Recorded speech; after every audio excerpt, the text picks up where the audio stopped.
Hi, എല്ലാ കൂട്ടുകാർക്കും പുതിയൊരു വീഡിയോയിലേക്ക് സ്വാഗതം. ഞാനിവിടെ കറി വെക്കാനായിട്ട് മത്തി നന്നായിട്ട് കഴുകി വരഞ്ഞെടുത്തിട്ടുണ്ട്. ഇതിലേക്ക് എരിവ് ഉപ്പൊക്കെ പിടിക്കുന്നതിന് വേണ്ടിയിട്ടാണ് ഒന്ന് വരഞ്ഞെടുത്തിട്ടുള്ളത്. വളരെ സിമ്പിളും ടേസ്റ്റി ആയിട്ടുള്ളൊരു കറിയാണിത്.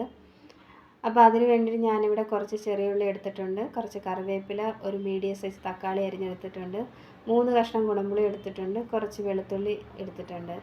ഇനി വെളുത്തുള്ളിയും ചെറിയ ഉള്ളിയും കൂടി ഒന്ന് നന്നായിട്ട് ചതച്ചെടുക്കണം.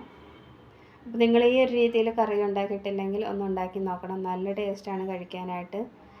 ഇതിലേക്ക് ചേർക്കാനായിട്ട് ഞാൻ വലിയ സ്പൂണിന് 3 സ്പൂൺ മുളക് പൊടി എടുത്തിട്ടുണ്ട്, 2 സ്പൂൺ മല്ലിപ്പൊടി, 1/4 ടീസ്പൂൺ ഉലുവാപ്പൊടി, 1/4 ടീസ്പൂൺ മഞ്ഞൾപ്പൊടി, ഇത്ര എടുത്തിട്ടുണ്ട്. ഇനി കറി വെക്കാനായിട്ട് ഇതാ ചട്ടി എടുത്തിട്ടുണ്ട്. അതിലേക്ക് ഞാൻ ചെറിയ ഉള്ളി ചതച്ചതും ചെറിയ ഉള്ളി വെളുത്തുള്ളിയും കൂടി ചതച്ചിട്ട് കൊടുക്കുകയാണ്.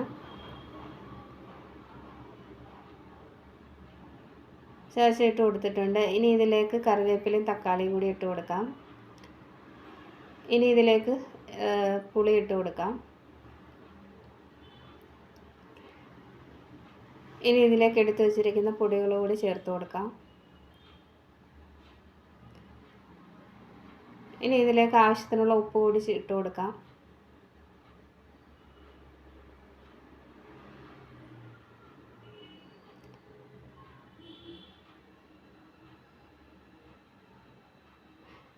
ഇനി ഇതെല്ലാം കൂടി നന്നായിട്ടൊന്ന് തിരുമ്മിയെടുക്കണം. ഇപ്പം നന്നായിട്ട് തിരുമ്മി എടുത്തിട്ടുണ്ട്. ഇതിലേക്ക് ആവശ്യത്തിനുള്ള വെള്ളവും കൂടി ചേർത്ത് കൊടുക്കാം. അപ്പോൾ ആവശ്യത്തിനുള്ള വെള്ളം ചേർത്ത് കൊടുത്തിട്ടുണ്ട്. ഇനി ഇതിലേക്ക് മത്തി ഇട്ട് കൊടുക്കാം.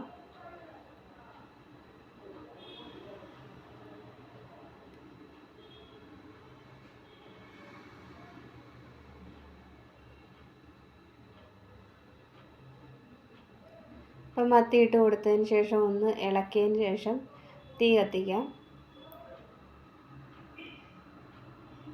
ഇനി ഇത് നന്നായിട്ട് തിളച്ച് വരട്ടെ. അപ്പോൾ നന്നായിട്ട് തിളച്ചിതാ കറിയൊക്കെ നമ്മുടെ ഗ്രേവി കറക്റ്റ് പരുവായിട്ടുണ്ട്. ഇനി ഇതിലേക്ക് ആവശ്യത്തിനുള്ള വെളിച്ചെണ്ണ കൂടി ഒഴിച്ചു കൊടുക്കാം.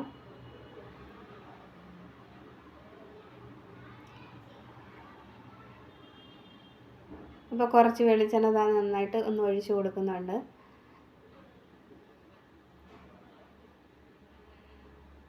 അതിനുശേഷം നമ്മൾ ചട്ടി ഒന്ന് കൈകൊണ്ടൊന്ന് കറക്കിയെടുക്കണം. അപ്പോൾ ഇത്രയേ ഉള്ളൂ, നമ്മുടെ മത്തിക്കറി റെഡി ആയിട്ടുണ്ട്. വളരെ സിമ്പിളും ടേസ്റ്റി ആയിട്ടുള്ള ഒരു മത്തിക്കറിയാണിത്. അപ്പോൾ നിങ്ങൾക്ക് വീഡിയോ ഇഷ്ടമായാൽ ലൈക്ക് ചെയ്യുകയും ഷെയർ ചെയ്യുകയും കമൻറ്റ് ചെയ്യുകയും ചെയ്യണം. പുതുതായിട്ട് ആരെങ്കിലും കാണുന്ന കൂട്ടുകാരുണ്ടെങ്കിൽ ചാനലൊന്ന് സബ്സ്ക്രൈബ് ചെയ്ത് സപ്പോർട്ട് ചെയ്യണം. അപ്പോൾ ഇതുവരെ വീഡിയോസ് കണ്ട് ലൈക്ക് ചെയ്യുകയും ഷെയർ ചെയ്യുകയും കമൻറ്റ് ചെയ്യുകയും ചെയ്ത എല്ലാ കൂട്ടുകാരോടും എൻ്റെ സ്നേഹവും നന്ദി അറിയിക്കുകയാണ്. പുതിയൊരു വീഡിയോ ആയിട്ട് വീണ്ടും കാണാം.